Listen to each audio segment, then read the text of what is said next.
Assalamualaikum warahmatullahi wabarakatuh. Halo semuanya, saya Dewi Agustin. Di sini saya akan membahas mengenai manajemen pemasaran. Adapun sesi kita sebut sebagai Marketing Talks Part 1. Baik, ada beberapa hal yang akan kita pelajari di sini terkait dengan manajemen pemasaran. Yang pertama, apa itu manajemen pemasaran atau marketing? Kemudian yang kedua, apa itu marketing mix? Dan yang ketiga, apa itu benefit dari pemasaran? Nah, sebelumnya saya akan bertanya, berapa banyak sih media sosial yang teman-teman punya saat ini yang ada di handphone teman-teman? Nah, pasti kebanyakan akan menjawab lebih dari satu, betul kan? Karena pasti ketika kita buka handphone, kita perlu sesuatu yang login, itulah yang disebut sebagai media sosial. Oke, nah di sini ternyata bahwa salah satu hal tersebut menjadi salah satu bukti bahwa marketing itu ternyata ada di sekitar kita loh, dan kita pun ternyata adalah sedang melakukan pemasaran tadi. Kita sedang melakukan promosi terhadap diri kita sedang menyampaikan sesuatu terkait diri kita. Tentunya ketika kita melakukan pemasaran tadi secara tidak langsung ya, ketika kita menggunakan media sosial, maka kita pasti akan menyampaikan visi terbaik dari kita. Nah, di sini secara tidak sadar kita sedang melakukan pemasaran, kita sedang mentransfer value yang ada dalam diri kita sendiri. Nah, contoh lainnya, kenapa sih pemasaran ada dalam sekitar kita dan kita sebagai pelakunya loh ternyata.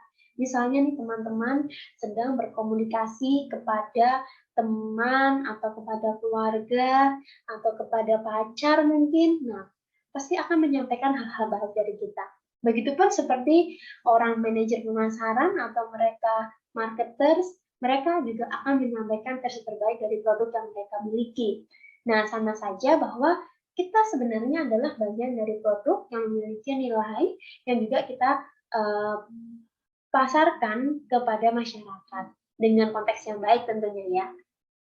Nah, lalu apa sih itu pemasaran? Nah, kalau dalam konteks bisnis, saya ambil dari buku Solomon bahwa pemasaran itu memang biasanya adalah tentang memuaskan konsumen, memuaskan kebutuhan konsumen, tapi dalam tetap konteksnya membuat perusahaan tetap profit ya. Jadi nggak hanya tentunya memuaskan, tapi tetap dalam koridor profitnya sebuah perusahaan. Nah, di sini ada definisi lain terkait dengan pemasaran, di mana pemasaran itu juga meliputi tidak hanya penjualan, tidak hanya promosi yang tadi disampaikan di awal, kita mempromosikan diri kita ke orang lain, tetapi juga ternyata pemasaran itu meliputi interaksi kepada hal-hal yang non pemasaran. Nah, kenapa bisa ya? Ya, seperti misalnya finance, HR, kita berkomunikasi dengan accounting, operation, disitulah kita juga sedang melakukan pemasaran. Jadi pemasaran itu juga sebuah proses ya, sebuah keputusan proses. Tuh. Nah, di sini dalam konsep pemasaran secara prakteknya itu ya tadi memang dia mengidentifikasi kebutuhan konsumen, dia memuaskan konsumen dalam mencapai sebuah profitabilitas perusahaan. Namun tentunya dalam prakteknya pemasaran itu sangat kompleks. Nah, agar lebih detail lagi teman-teman paham mengenai jadi apa saja sih yang dilakukan oleh pemasar tadi gitu. Kalau disampaikan bahwa pemasar itu salah satunya adalah dia kata segmen dia adalah nantinya mengidentifikasi, membuat satisfying konsumen dalam proses membuat perusahaan profit. Nah, tapi secara teknisnya apa sih yang dikerjakan oleh si pemasar ini? Nah, teman-teman di sini bisa sebut sebagai marketing mix atau bauran pemasaran.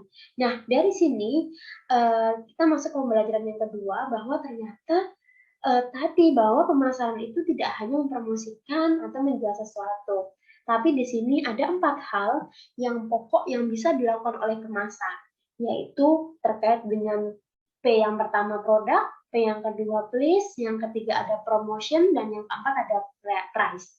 Nah, di sini teman-teman bisa menggambarkan kenapa sih tadi bahwa pemasar tidak hanya berkaitan dengan penjualan, tidak hanya dengan berkaitan promosi, tapi juga berkaitan dengan akuntansi, berkaitan dengan operation gitu. Karena 4 hal inilah yang akan dilakukan oleh marketers, oleh pemasar. Yang pertama, produk. Bagaimana pemasar itu bisa membuat sebuah produk yang tentunya menjadi kebutuhan si konsumen ya. Kemudian yang kedua, tentunya si pemasar itu juga harus mampu mengetahui berapa sih price yang bisa diberikan dalam produk tersebut.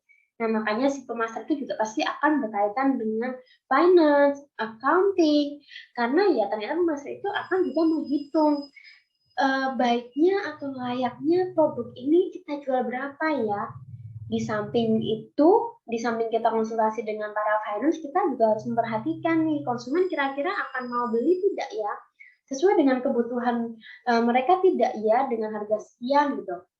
Nah, kemudian yang selanjutnya ada place di sini, bahwa ternyata konsumen juga berkaitan nih sama operation, sama bagaimana konsumen itu memikirkan keterjangkauan konsumen untuk memiliki produk kita.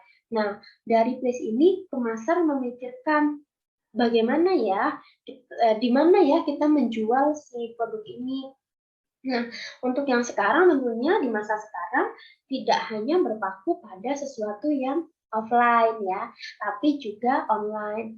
Contohnya adalah ketika misalnya teman-teman di sini punya hotel yang sangat murah tapi baik fasilitasnya, itu misalnya villa gitu kan, tapi itu ada di ujung puncak gitu misalnya, atau daerah-daerah yang mungkin belum banyak orang ketahui.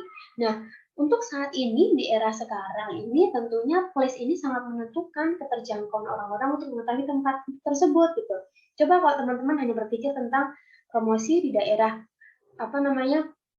di daerah tempat hotel itu berada, nah pastinya orang-orang yang ke sana tidak akan sebanyak yang kalau teman-teman menghadirkan si hotel itu dalam e-commerce, dalam website salah satunya mungkin. Jadi orang-orang akan lebih terjangkau tahu bahwa oh ada ya villa yang bagus atau hotel yang bagus yang harganya murah, fasilitasnya baik, tapi itu ada di lokasi tertentu. Nah, salah satu yang dikerjakan oleh pemasar yaitu terkait dengan place, yaitu tadi dia harus memberi dia harus mengetahui bagaimana membuat produk itu bisa terjangkau oleh calon pembelinya. Kemudian yang terakhir yaitu promotion, ini yang biasanya menjadi stereotip dari pemasar. Orang pemasar berarti orang yang mempromosikan. Nah, itu ternyata hanya salah satu ya teman-teman di sini, bahwa promosi itu ya betul terkait dengan mempromosikan sesuatu, membuat strategi-strategi bagaimana orang tertarik dengan produk kita, terhadap produk kita. Nah, itulah ternyata salah satu bagian saja dari pemasar. Nah, dari 4 ini teman-teman sudah paham mengenai apa yang dilakukan oleh pemasar dalam mensatisfying konsumennya, dalam mengidentifikasi si konsumennya, dalam ranah yang masih membuat si perusahaan akan profit. Nah, selanjutnya ternyata si pemasaran itu adalah juga dia membuat memiliki benefit kepada si konsumennya. Nah, apa saja sih benefit yang bisa dimiliki oleh si konsumen terkait dengan pemasaran yang telah dilakukan? Nah, pemasaran itu akhirnya membentuk utilitas yang merepresentasikan sejauh mana benefit pemasaran terhadap konsumennya dari produk yang dikonsumsi tentunya. Ada 4 di sini, teman-teman. Yang pertama ada form utility. Nah, form utility itu kaitannya adalah dengan adanya pemasaran, maka para konsumen itu bisa menikmati produk yang tadinya mentah menjadi jadi. Jadi karena ada proses pemasaran, si konsumen itu akan menikmati hal itu. Kemudian dari sisi place utility, bahwa tadi pemasar juga memikirkan tentang bagaimana keterjangkauan dari produk tersebut gitu. Nah, ketika ada marketing masuk, maka place-nya itu lebih terjangkau gitu, karena orang jadi semakin tahu di mana sih kita beli barang tersebut gitu. Nah, kemudian ada time utility, yaitu pemasar nantinya akan juga membantu kapan sih produk itu akan dibutuhkan dan kapan produk itu akan sampai kepada konsumennya. Maka dalam pemasaran nanti juga akan bahas tentang wholesaler, kemudian membahas tentang reseller, distributor dan lain sebagainya. Jadi terkait dengan keterjangkauan orang mendapatkan produk tersebut. Nah, yang terakhir terkait dengan position utility. Jadi adanya pemasaran membuat orang akan memiliki sebuah barang. Nah, itu tadi yang bisa saya sampaikan di section ini. Untuk selanjutnya nanti kita lanjutkan ke video berikutnya. Terima kasih. Wassalamualaikum warahmatullahi wabarakatuh.